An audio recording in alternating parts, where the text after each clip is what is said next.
Solo el 6% de las personas que ven este canal están suscritas. Suscríbete para que puedas seguir mejorando el contenido para ti.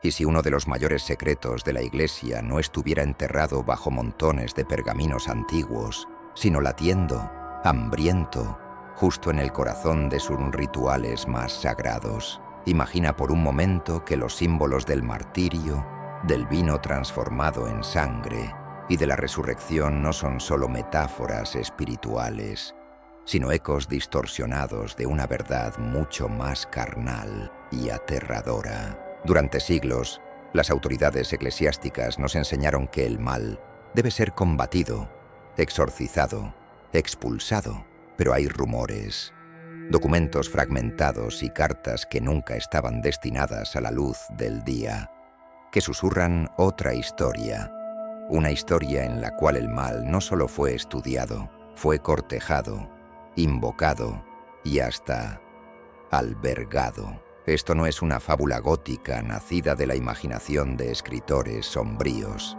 Es una hipótesis que inquieta a teólogos subterráneos, historiadores renegados y sacerdotes silenciados. ¿Y si la figura del vampiro, el bebedor de sangre inmortal, no fuera solo una leyenda del folclore eslavo, sino una presencia real, sutilmente integrada o apresada entre bastidores de la fe?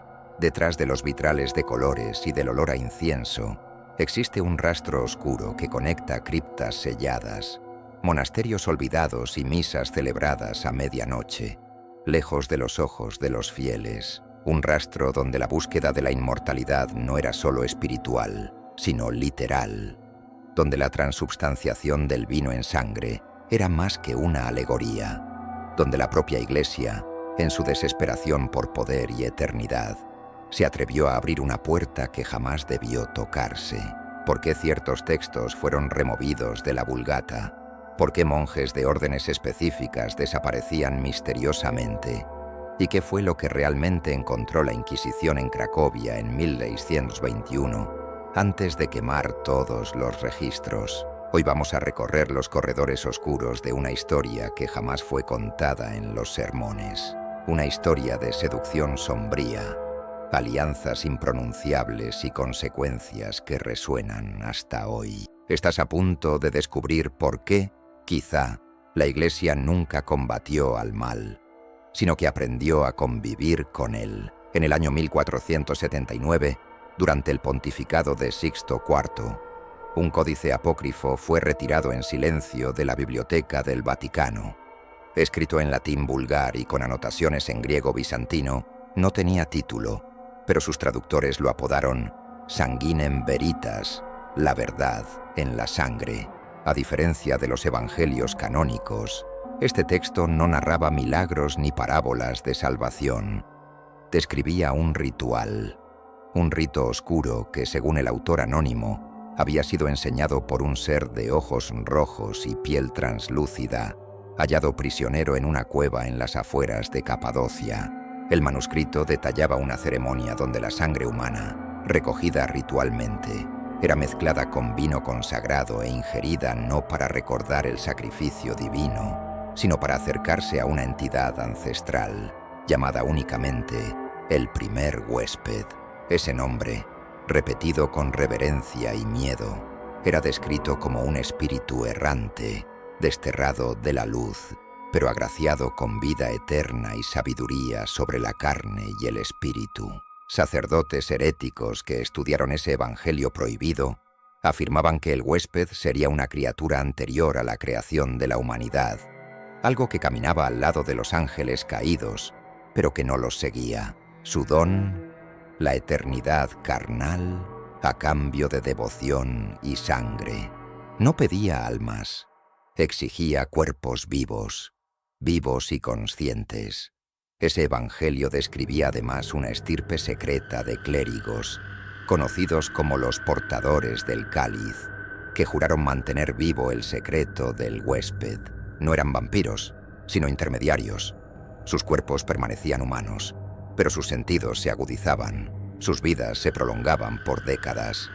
Servían como huéspedes parciales, capaces de canalizar parte del poder de la entidad en rituales específicos. Sus ojos se marcaban con venas negras y la piel se volvía fría como piedra. En 1511, uno de esos portadores fue ejecutado en secreto tras ser descubierto durante una confesión pública. Su nombre nunca fue registrado, pero testigos juraron que no sangró al ser decapitado.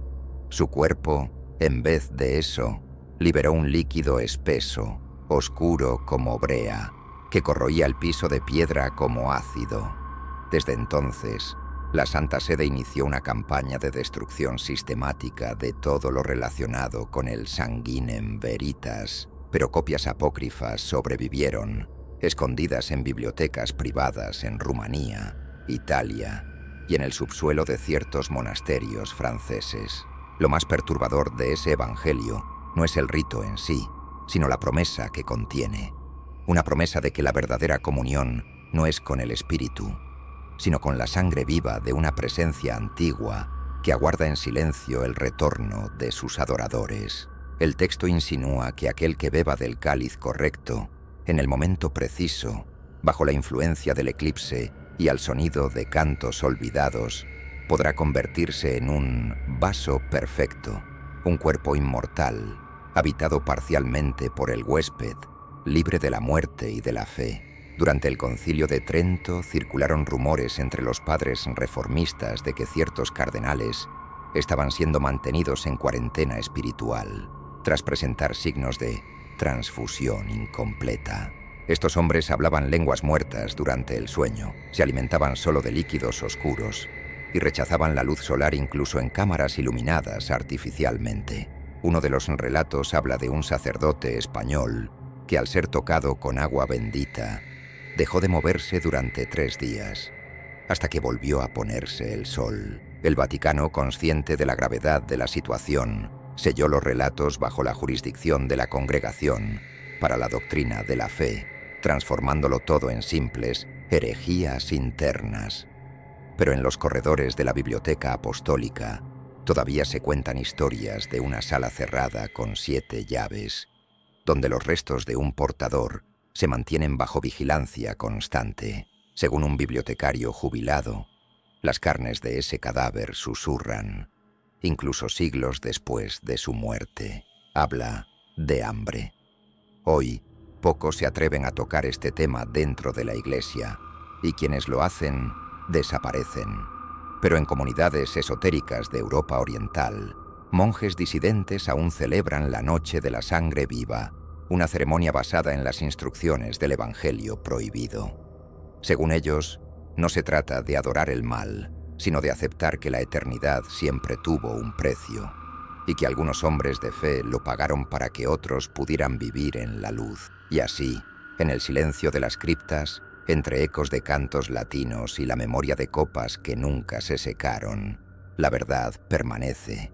Quizá el mayor misterio de la fe no sea la resurrección, sino lo que fue necesario sacrificar para hacerla posible. Praga, año 1603.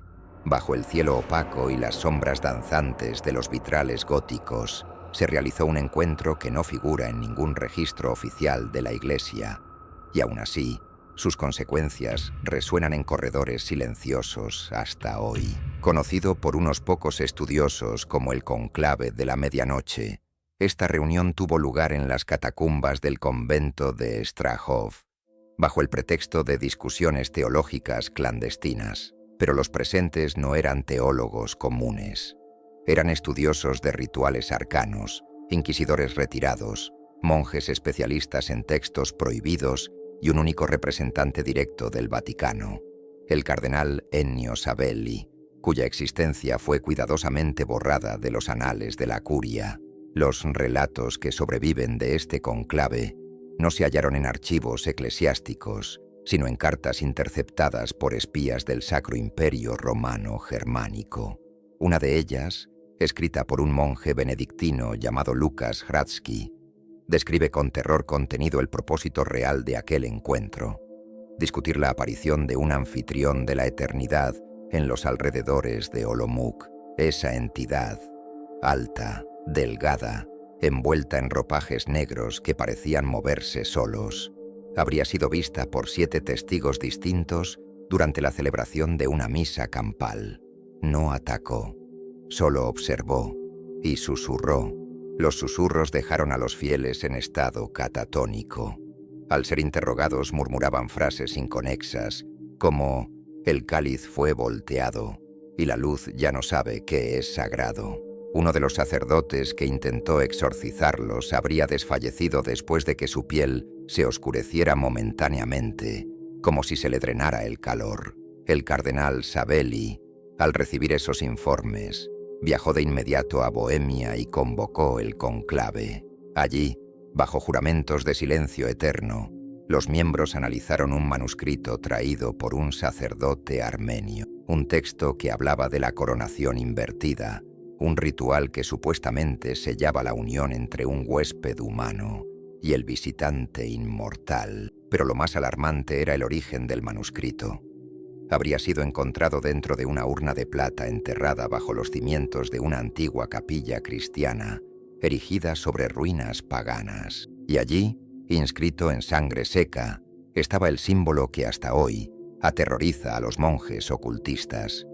Una cruz, vuelta hacia adentro, con una gota colgando de cada extremo. La reunión duró 3 noches. Durante ese tiempo, se dice que las velas se apagaban solas, las sombras se movían contra la lógica de la luz y en determinado momento las campanas de la catedral de San Vito repicaron, estando completamente desactivadas. En el tercer día se tomó una decisión. Según documentos cifrados, el conclave concluyó que el ser avistado en Olomouc era un fragmento remanente del huésped, la misma entidad descrita en el Sanguinem Veritas, pero, a diferencia de lo que se pensaba, no había sido desterrado ni sellado. Estaba esperando y creciendo.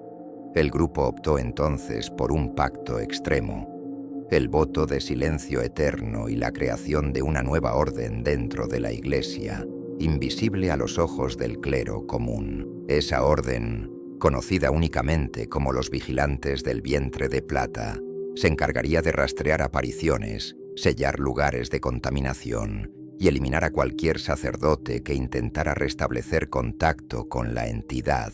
A partir de ahí, aumentaron las desapariciones de monjes, bibliotecas enteras fueron quemadas por infestaciones de herejías y pequeñas iglesias comenzaron a demolerse sin explicación, especialmente en la región de los Balcanes. Era como si una operación silenciosa estuviera en marcha, una cacería no del hereje, sino del huésped. Sin embargo, algo salió mal.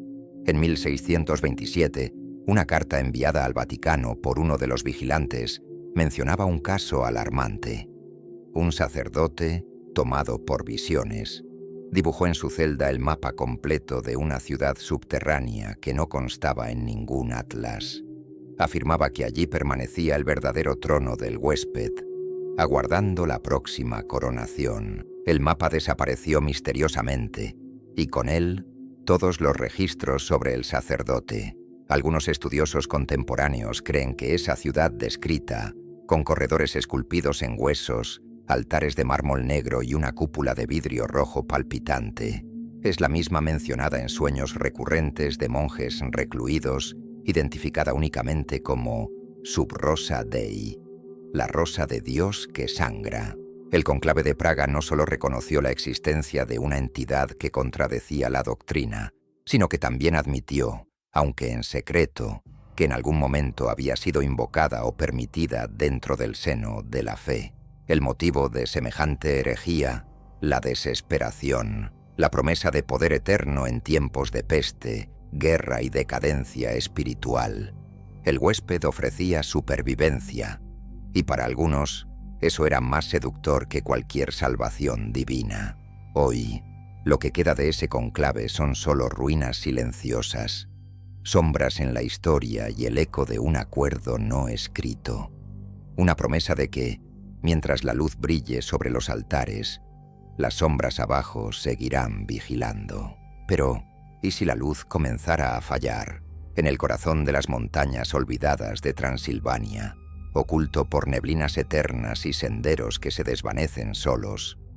reposa una construcción de piedra tan antigua como los propios mitos que la rodean, el monasterio de Petru Voda, un nombre que jamás figuró en mapas oficiales y cuyos orígenes anteceden al propio cristianismo. No hay registro de su fundación, ni crónica de su consagración. Y, aún así, monjes habitan allí, pero no como hombres de fe. Existen como centinelas de un pacto demasiado antiguo para ser deshecho.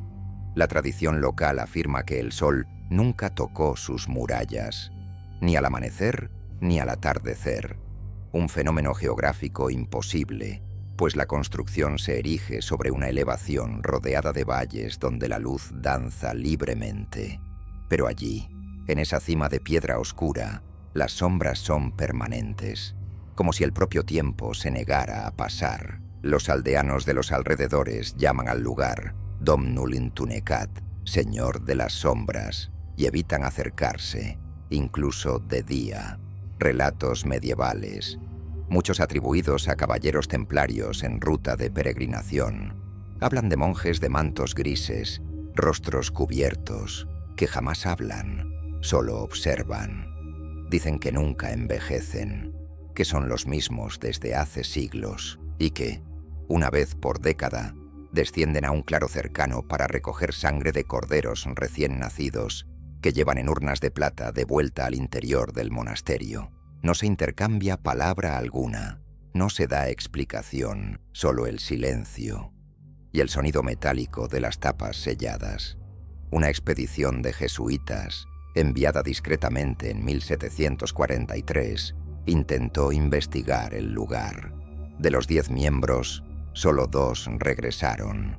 Uno, en completo estado de catatonia, murió semanas después. El otro, el fraile Ambrosius, escribió un informe fragmentado y lleno de símbolos incomprensibles. En medio de los delirios, una sola frase se repetía: no rezan, alimentan. El Vaticano, al recibir los documentos, decretó el monasterio como irregular y aislado y prohibió cualquier otro intento de aproximación. Aún así, estudiosos de la Iglesia Oriental afirman que Petru Voda fue construido sobre un antiguo santuario tracio dedicado a una entidad de la noche, un ser que exigía ofrendas vivas para mantener el equilibrio entre el mundo de los vivos y los que caminan en la eternidad. Las leyendas del lugar convergen hacia una figura central, el llamado Arimandrita Albo, un abad que, según la tradición oral, dirige el monasterio desde el siglo XIII. Su rostro jamás ha sido visto. Solo aparece durante los eclipses, envuelto en velos rojos, con ojos que brillan en la oscuridad.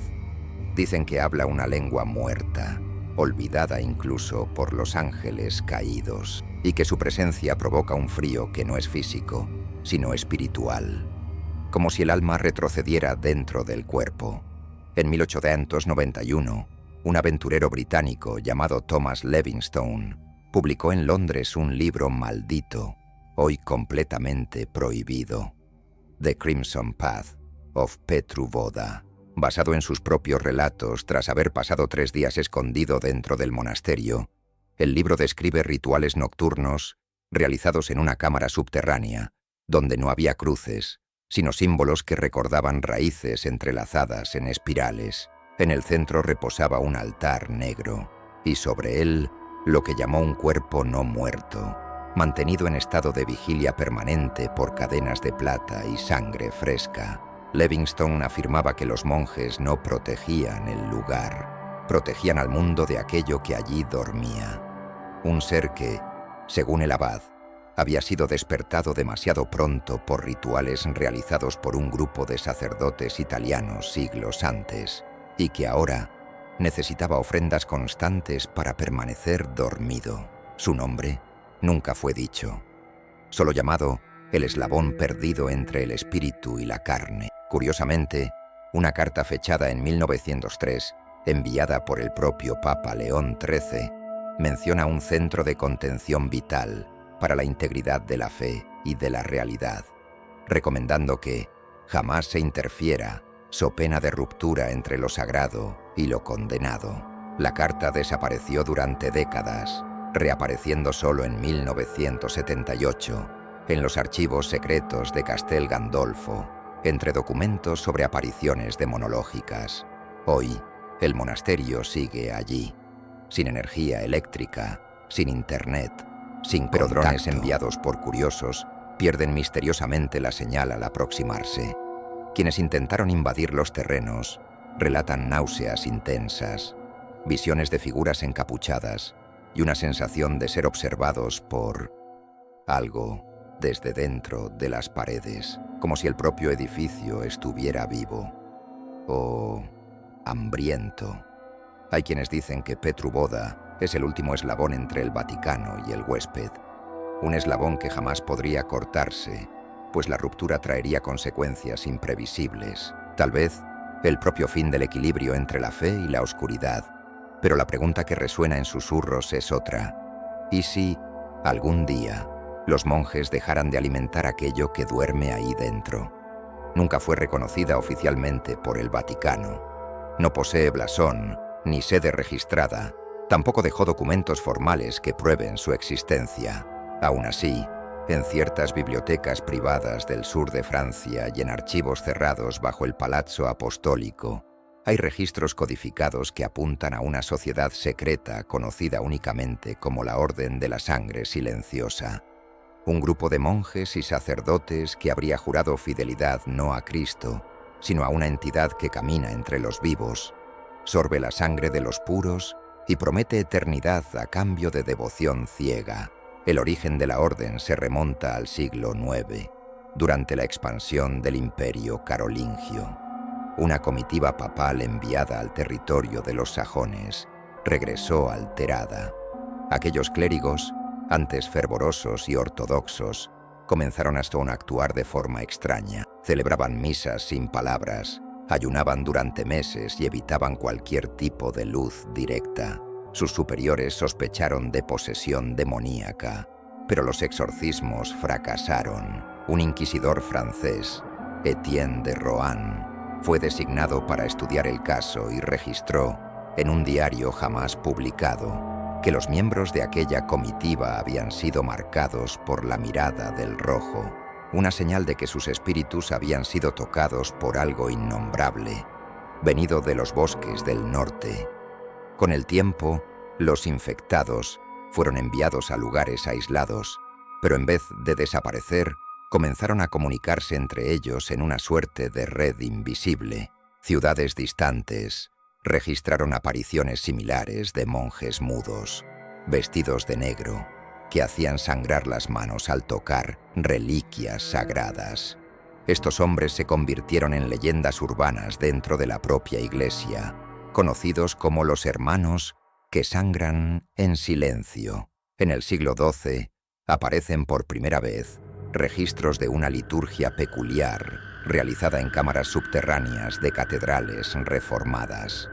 Esta misa no utilizaba el latín tradicional, era cantada en una lengua gutural, semejante al protoeslavo, y no celebraba el sacrificio de Cristo, sino la sangre del primer peregrino. Relatos describen que, al final de esas ceremonias, una copa pasaba entre los monjes, conteniendo un líquido oscuro, espeso, que exhalaba un aroma metálico y dulce. Quienes bebían entraban en trance y, según documentos secretos de la Inquisición, nunca volvían a envejecer. La orden se consolidó como un brazo invisible de la Iglesia, una fuerza que cuidaba lo que jamás podría revelarse. Eran los carceleros de criaturas apresadas en criptas profundas. Eran los portadores de la sangre y, en casos extremos, los propios instrumentos de contención. Algunos relatos hablan de monjes que permitían ser poseídos por fragmentos del huésped para contener su furia, ofreciendo sus cuerpos como escudos vivos, una especie de martirio voluntario que les concedía dones terribles: invulnerabilidad al dolor, velocidad inhumana, ausencia de reflejo y la habilidad de caminar entre vivos y muertos. Durante el Renacimiento, cuando los ojos del mundo se volvieron hacia la razón y la ciencia, la orden se sumergió aún más en la sombra. Uno de los manuscritos más perturbadores ligados a ella es conocido como la Liturgia de los Ecos, una recopilación de cánticos que, al ser entonados, hacen que la sangre del oyente se caliente, literalmente. Experimentos modernos con sus partituras muestran que las ondas sonoras provocan alteraciones físicas en líquidos orgánicos, como si la propia música fuera una forma de invocación o preparación. La conexión entre la Orden y el Vaticano siempre fue negada oficialmente, pero hay indicio. Fotografías antiguas muestran hombres encapuchados entre bastidores de concilios importantes, como el Vaticano I y II. Algunos cardenales fueron enterrados con símbolos invertidos discretamente grabados en sus anillos, y hay al menos 4 papas que, según teólogos disidentes, formaron parte de la orden antes de ocupar el trono de Pedro, utilizando el manto de la ortodoxia para mantener a la entidad dormida. Pero hay un detalle que pocos se atreven a mencionar. La orden no actúa solo como guardiana, también recluta. En intervalos de 33 años, individuos específicos son marcados con sueños recurrentes, visiones de corredores oscuros, campanas lejanas y un cáliz que flota solo sobre una mesa de piedra. Esos elegidos, generalmente jóvenes en seminarios o hijos de familias profundamente religiosas, desaparecen. Sus muertes se simulan, sus cuerpos jamás se encuentran, pero en ciertos monasterios sellados hay celdas con nombres escritos en sangre seca sobre las puertas y, desde dentro, se oye el sonido de oraciones. En lenguas extintas hace milenios. No se sabe si la Orden de la Sangre Silenciosa sigue activa. Algunos afirman que se disolvió tras el Concilio Vaticano II.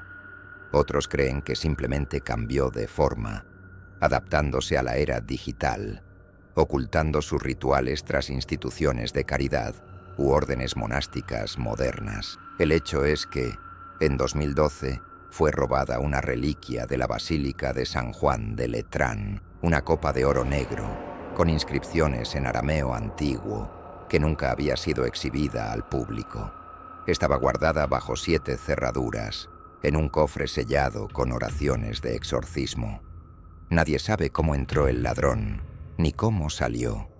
Pero 3 días después, un sacerdote fue hallado muerto en su celda. En su frente, escrito con sangre, el silencio fue roto. La sangre regresará. Poco antes de su muerte, en 1938, uno de los hombres más influyentes de la curia romana sorprendió a los pocos que estaban a su alrededor con una revelación que jamás debió salir a la luz. El cardenal Giovanni Albino, un teólogo respetado, consejero de 2 papas y miembro de la Congregación para los Ritos Sagrados, habría hecho una confesión perturbadora en su lecho de muerte, registrada en secreto por un joven sacerdote francés llamado Maurice Laval, quien la transcribió en latín cifrado y la escondió entre los libros de la abadía de Saint-Benoît-sur-Loire. Por décadas, esa confesión permaneció olvidada, hasta ser redescubierta por un investigador jesuita en 1926. El contenido, traducido e interpretado con cautela, narra la historia de un ritual realizado en 1899, del cual el propio Albino participó y que cambiaría para siempre su visión de la fe y de la propia Iglesia. Según el documento, el cardenal Albino habría sido invitado a una ceremonia de alineación espiritual en una propiedad rural en las afueras de Asís. La reunión fue dirigida por 3 altos miembros de la curia, incluido un arzobispo identificado solo por las iniciales BDS. Al llegar al lugar, Albino esperaba un retiro de meditación, pero lo que encontró fue una cripta subterránea, con paredes cubiertas por símbolos no cristianos y un altar tallado con representaciones híbridas entre figuras angelicales y seres con colmillos y ojos múltiples. Durante el ritual, vino oscuro fue derramado sobre una tabla de madera y mezclado con la sangre de un cordero. Oraciones fueron entonadas en tono bajo, y en cierto momento, una niebla densa se formó dentro de la cámara, aunque no había incienso. Fue entonces cuando Albino vio algo que jamás olvidó: una silueta esbelta, translúcida, surgiendo de la oscuridad, sin caminar, solo, escurriéndose por el aire. La entidad habló solo una vez, y su voz se oyó dentro de la mente de todos allí. El juramento fue hecho. La sangre vivirá entre vosotros. Tras la ceremonia, los participantes fueron llevados a ayunar durante 7 días.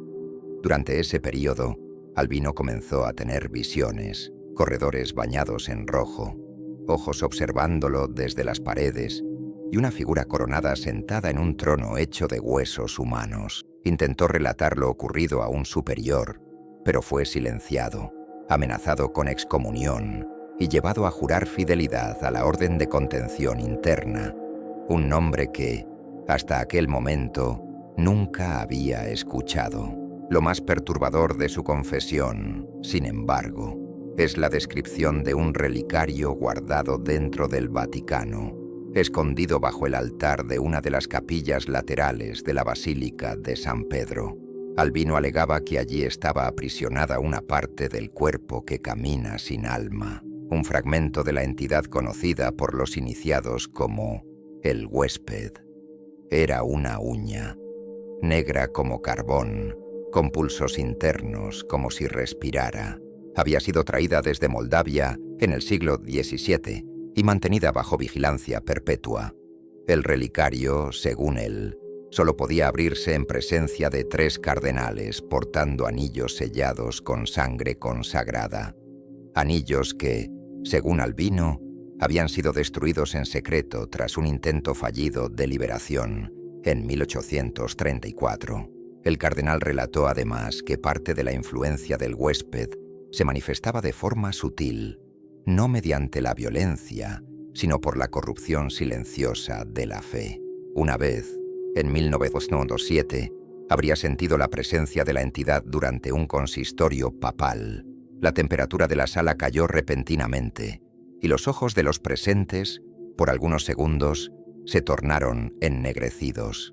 Nadie comentó el fenómeno. Todos fingieron no haberlo notado. Era como si un pacto tácito de silencio reinara sobre el Vaticano, una conspiración colectiva para mantener a lo innombrable alimentado. Lavalle, el joven sacerdote que registró la confesión, desapareció misteriosamente en 1941. Su diario personal, hallado años después, contiene anotaciones inconexas sobre voces en los corredores de la biblioteca y un bautismo invertido hecho con sangre de animal. Parecía estar siendo seguido. Las últimas palabras escritas fueron: «El cáliz se mueve solo. Busca bocas que aún no han mentido». Hoy, la confesión del cardenal Albino es considerada por muchos como delirio senil, pero quienes estudiaron el texto original afirman que fue redactado con claridad, precisión y detalles consistentes con prácticas esotéricas desconocidas para el gran público. Y más, hay documentos recientes que indican que, en las décadas posteriores a la muerte de Albino, hubo un aumento en los relatos de fenómenos inexplicables en los corredores subterráneos del Vaticano. Ecos de pasos donde no hay nadie, crucifijos que se giran solos, cánticos en lenguas que no pertenecen a este mundo. La confesión permanece guardada, hoy, en una bóveda del Instituto para las Obras de Religión, lejos de los ojos del clero común. La Iglesia, oficialmente, niega su autenticidad, pero la pregunta permanece, inquietante. ¿Y si Albino, en su último suspiro, no estaba delirando, sino liberando un secreto que desde hace siglos exige ser oído? En los años finales del siglo XIX, cuando Europa se hundía en un frenesí por la ciencia y el progreso, rumores inquietantes circulaban entre los corredores más secretos de órdenes religiosas y círculos ocultistas. Un grupo de niños, provenientes de distintos países y familias profundamente católicas, estaba siendo secretamente llevado a un convento aislado en las afueras de Arezzo, en la Toscana, el lugar oficialmente registrado como orfanato de la Congregación de los Hermanos Redentores. Era solo una fachada. Allí dentro, bajo la apariencia de caridad cristiana, se conducía un experimento silencioso y profundamente perturbador, el renacimiento del llamado cáliz negro. La expresión no aparece en documentos litúrgicos, sino en códices herméticos vinculados a la Orden de la Sangre Silenciosa. Esos textos describen el cáliz negro no como un objeto físico, sino como una herencia espiritual, una línea de transmisión directa entre el huésped y los cuerpos humanos. Para que ese enlace ocurra, sería necesario un vaso puro, un niño no solo inocente, sino nacido bajo alineamientos astrológicos específicos, con predisposición a lo que llamaban sangre obediente. En otras palabras, pequeños cuerpos con estructuras espirituales abiertas, maleables, capaces de contener un fragmento de lo que no debería habitar en este mundo. Durante los años de 1885 a 1910, al menos 19 niños desaparecieron de conventos y orfanatos en regiones como Lombardía, Ávila, Cracovia y Metz. Oficialmente se registró que murieron de enfermedades, huyeron o fueron adoptados por familias nobles. Pero archivos secretos del Vaticano, obtenidos en parte por teólogos disidentes, muestran un patrón. Todos tenían entre 7 y 9 años. Todos habían tenido experiencias místicas precoces, visiones, lenguas no aprendidas, resistencia inusual al dolor, y todos fueron enviados, eventualmente, al mismo lugar en Arezzo. Los monjes responsables del convento no pertenecían a ninguna orden reconocida, no hablaban, no salían del recinto, vestían de rojo oscuro y mantenían los rostros cubiertos por velos cosidos a la piel. Eran conocidos entre sí solo por números. Estos hombres realizaban rituales nocturnos en los cuales la sangre de los niños era analizada, calentada y, en ciertos casos, mezclada con el contenido de pequeñas ampollas venidas del monasterio de Petru Voda. ¿El objetivo? Crear una generación de portadores totales, niños que no solo servirían de receptáculo, sino de comunión permanente con el huésped, pequeños cuerpos donde el fragmento de la entidad pudiera crecer, aprender y quizá tomar forma plena. Los textos sugieren que ese proyecto buscaba acelerar la segunda venida, no de un Salvador, sino de un nuevo intermediario entre mundos, un Mesías invertido. Relatos orales recogidos por sacerdotes exorcistas hablan de uno de esos niños, llamado Luca, que a los 9 años habría dejado de dormir. Su cuerpo permanecía inmóvil durante la noche, pero sus ojos, abiertos, seguían movimientos invisibles en el techo de la celda. Cierta madrugada, el niño dibujó con su propia sangre un mapa de una ciudad subterránea idéntico al mencionado siglos antes en el conclave de Praga, Sub Rosa Dei.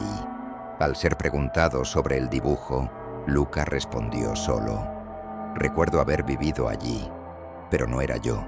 Otro caso, registrado en un diario perdido del padre Matteo Corbini, describe a una niña llamada Isadora, que durante una misa privada habría entonado, en perfecto arameo antiguo, un pasaje de una escritura jamás revelada públicamente, una versión alternativa del Génesis donde la creación del hombre se da a partir de la sangre de un ser anterior a la luz.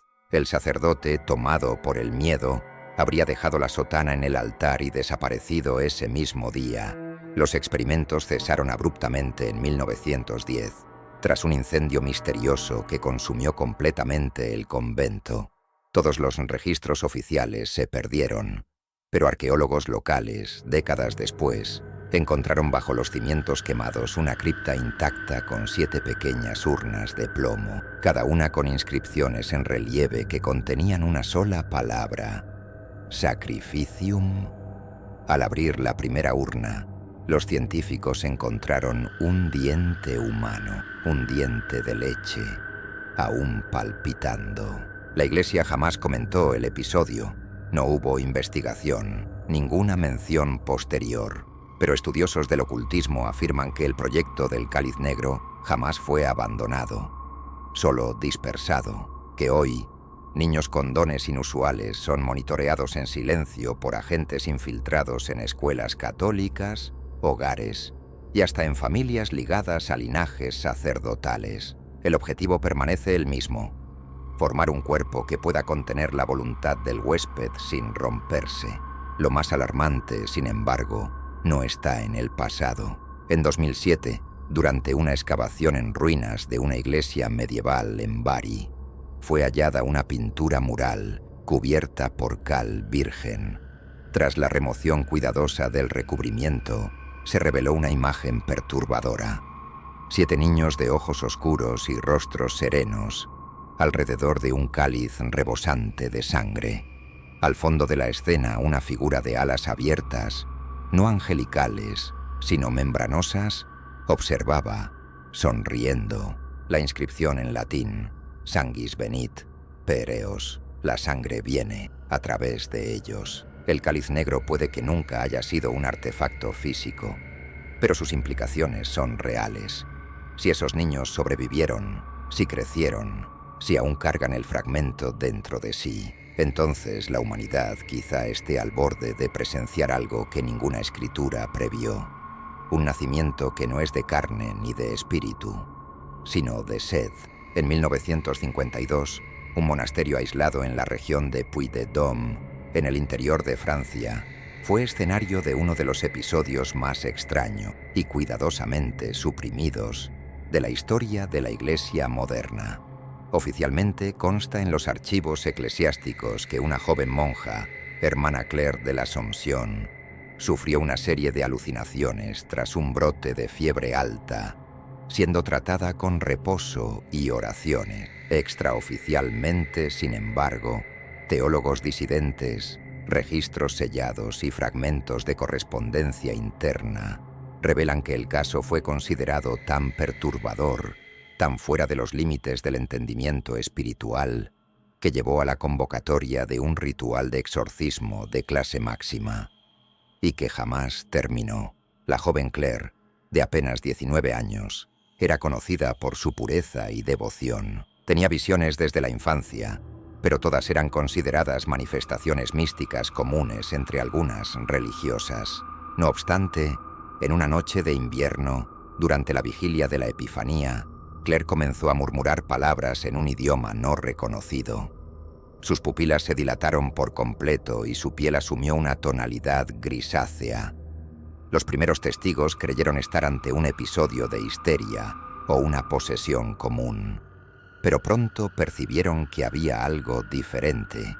La joven conocía nombres que jamás habían sido pronunciados fuera de los corredores más secretos de la Congregación para la Doctrina de la Fe.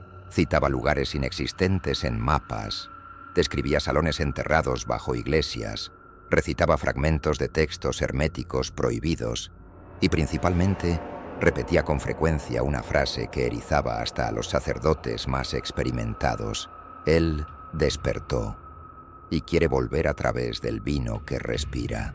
Los superiores locales pidieron ayuda al Vaticano. En respuesta, fue enviado un exorcista experimentado, el padre Rafael Vitucci, que al llegar ya mostró inquietud. Afirmaba sentir una densidad en el aire del convento, como si cada oración resonara en dirección opuesta. El exorcismo comenzó en secreto, en una cámara sellada con cruces invertidas para confundir aquello que se esconde en la carne. Pero al iniciar los ritos, Vitucci fue inmediatamente interrumpido por una manifestación sin precedentes. Claire se elevó sola, sin mover los pies, como si estuviera suspendida por hilos invisibles, y pronunció: «No eres el primero en intentarlo, pero serás el último en resistir». El registro oficial afirma que el exorcismo duró 3 días. La verdad es que nunca terminó. Durante las sesiones ocurrieron fenómenos inexplicables. El agua bendita se evaporaba antes de tocar su piel. La Biblia parecía perder peso en sus manos. Crucifijos se giraban lentamente hacia abajo. Peor, quienes intentaban asistir a la ceremonia comenzaban a sangrar por la nariz, sin dolor, como si la presión de algo invisible los aplastara desde dentro. El padre Vitucci, en sus anotaciones personales posteriormente confiscadas, escribió: «No es una posesión, es una sustitución. Algo está habitando este cuerpo. pero también moldeándolo. No intenta esconderse, al contrario, quiere ser visto. Al tercer día, Claire dejó de hablar. Sus ojos permanecieron abiertos, pero no había respuesta. Su cuerpo parecía congelado en posición de oración. Los médicos confirmaron.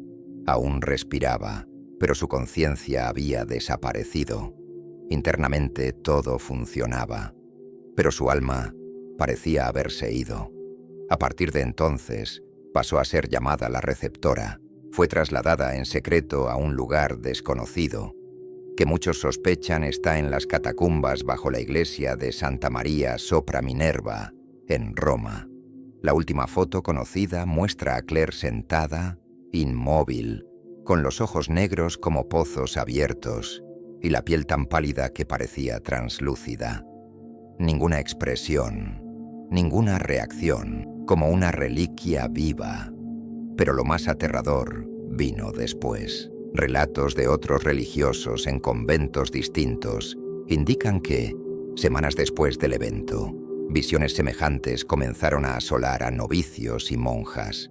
Sueños con un cáliz escurriendo sangre, siluetas observándolos desde las sombras y una voz interior que decía: «Fui recibido, ahora seré servido». No tardó en que rumores sobre una nueva forma de contaminación espiritual comenzaran a circular entre órdenes contemplativas, pero diferente de la posesión demoníaca clásica. Lo que se veía ahora era una especie de sustitución parcial.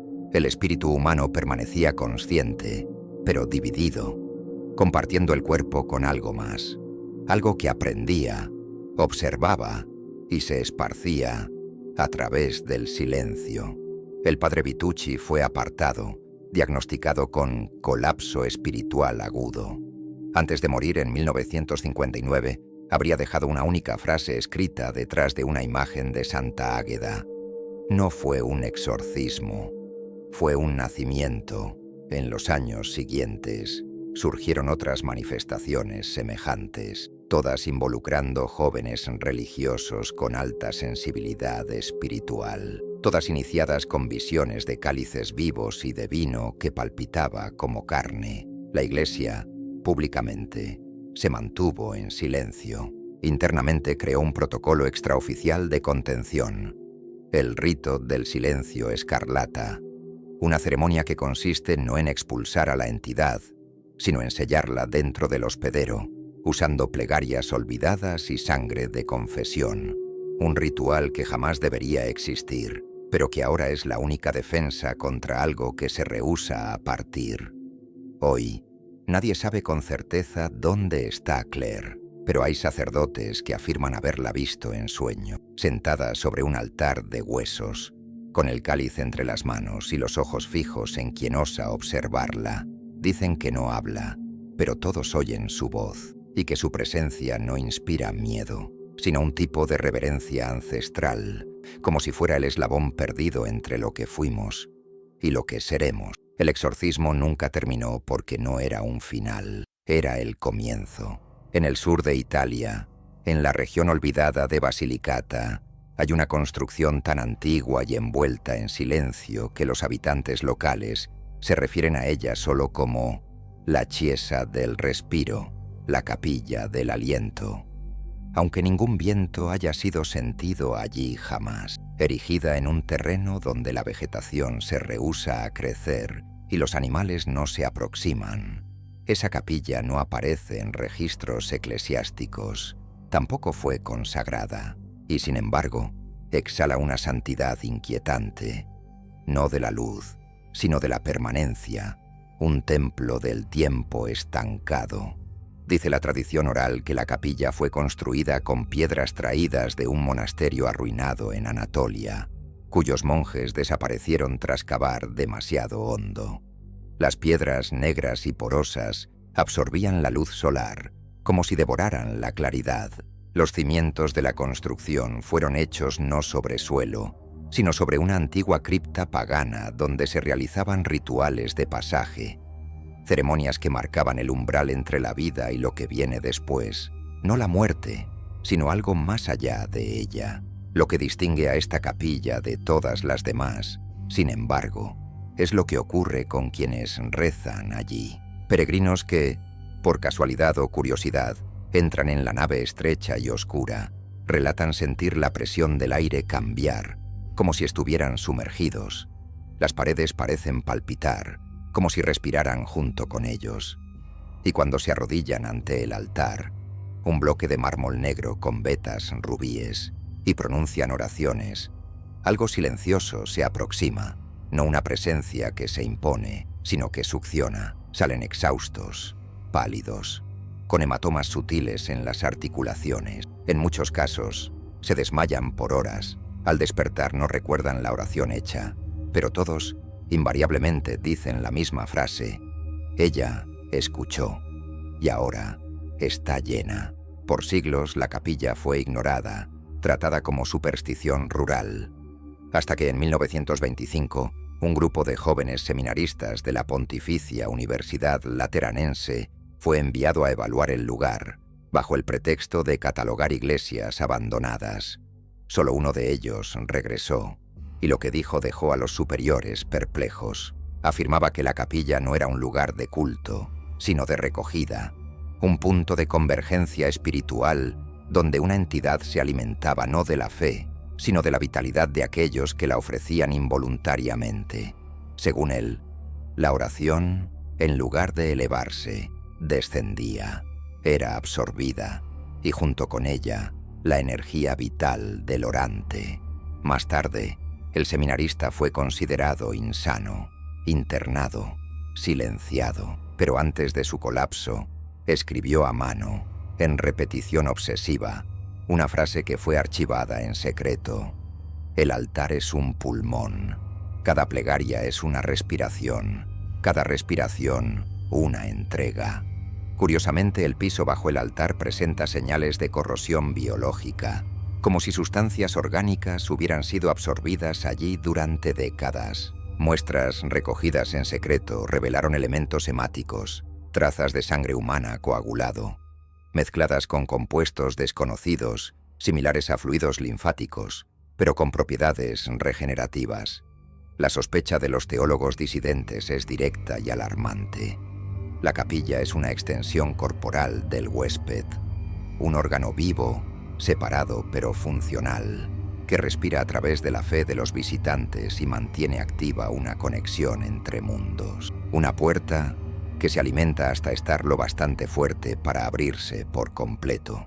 Documentos secretos del Vaticano indican que al menos 2 intentos de sellado de la capilla fueron realizados. Ambos fallaron. En el primero, en 1948, un equipo de monjes clausuró el lugar con cemento sagrado, oraciones y crucifijos en todas las entradas. Días después, el sello estaba roto desde dentro hacia afuera. En el segundo intento, en 1974, un equipo intentó volar los cimientos, pero los explosivos fallaron. Simplemente no detonaron. Los ingenieros relataron que el ambiente parecía absorber la ignición. Desde entonces, la orientación es ignorar el lugar, pero eso no impidió la visita de esotéricos, ocultistas e incluso turistas desprevenidos. Muchos salen con hematomas, lapsos de memoria, fatiga inexplicable. Algunos desaparecen. Hay registros de que ciertos rituales oscuros ligados a la Orden de la Sangre Silenciosa fueron realizados allí, en fechas específicas, como eclipses lunares y solsticios de invierno. En esas ocasiones, los visitantes relatan haber visto la luz del altar palpitar, como si el mármol respirara, emitiendo un brillo rojo oscuro, casi imperceptible, pero constante, un suspiro de aquello que vive debajo. No se sabe cuántas vidas fueron entregadas allí, no por sacrificio directo, sino por desgaste, por ofrenda involuntaria. Cada oración, un sorbo, cada plegaria, una gota más en el cáliz invisible que reposa en el núcleo de la capilla. Lo que más asusta a los estudiosos no es la existencia de la capilla, es la posibilidad de que existan otras como ella, otras estructuras vivas, dispersas por Europa, conectadas como nervios ocultos de la entidad, y que, Cuando todas estén plenamente alimentadas, algo que duerme desde antes de la historia se levantará. La capilla del aliento, hoy, permanece en pie, intacta. No hay puertas cerradas que la impidan, pero hay una presencia, algo que espera y que respira cada vez que alguien osa arrodillarse allí. Durante siglos creímos que la fe era el escudo contra las tinieblas, que el bien y el mal libraban una guerra simbólica, mantenida bajo la luz de la doctrina, entre cánticos y sacramentos. Pero a medida que excavamos los cimientos más profundos de la Iglesia, no los de piedra, sino los espirituales, encontramos vestigios de algo diferente, una sombra anterior a la propia idea de pecado, un pacto firmado no por ignorancia, sino por elección. El huésped, esta entidad sin nombre definitivo, que camina en los bordes de la historia religiosa, no es solo un mito o una metáfora olvidada.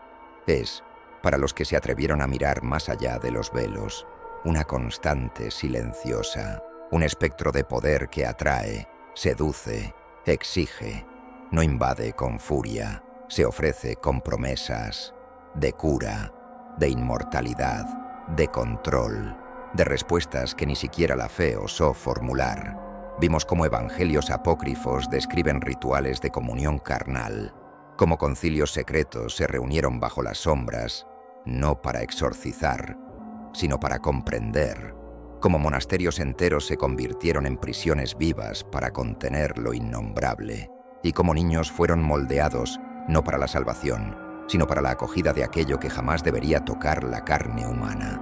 En cada capítulo de esta jornada observamos un patrón, el silencio, la elección deliberada de ocultar, de reescribir, de borrar nombres, fechas, cuerpos.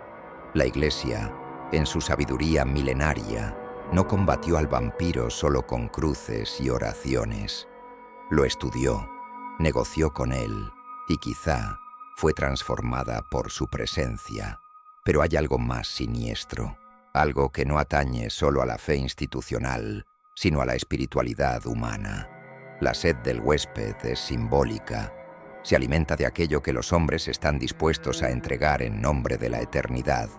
Y cuanto más fragmentada nuestra noción de verdad, más puertas abrimos sin percibirlo.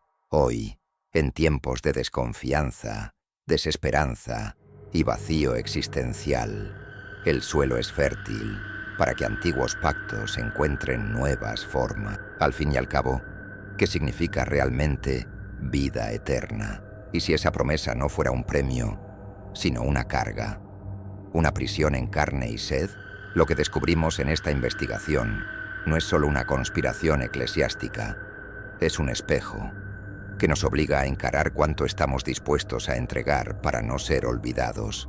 La Iglesia pudo haber escondido al vampiro, pero ¿acaso lo escondió o lo adoptó? Las respuestas que buscas están en las preguntas que nadie osa formular. Hasta la próxima inmersión en lo prohibido.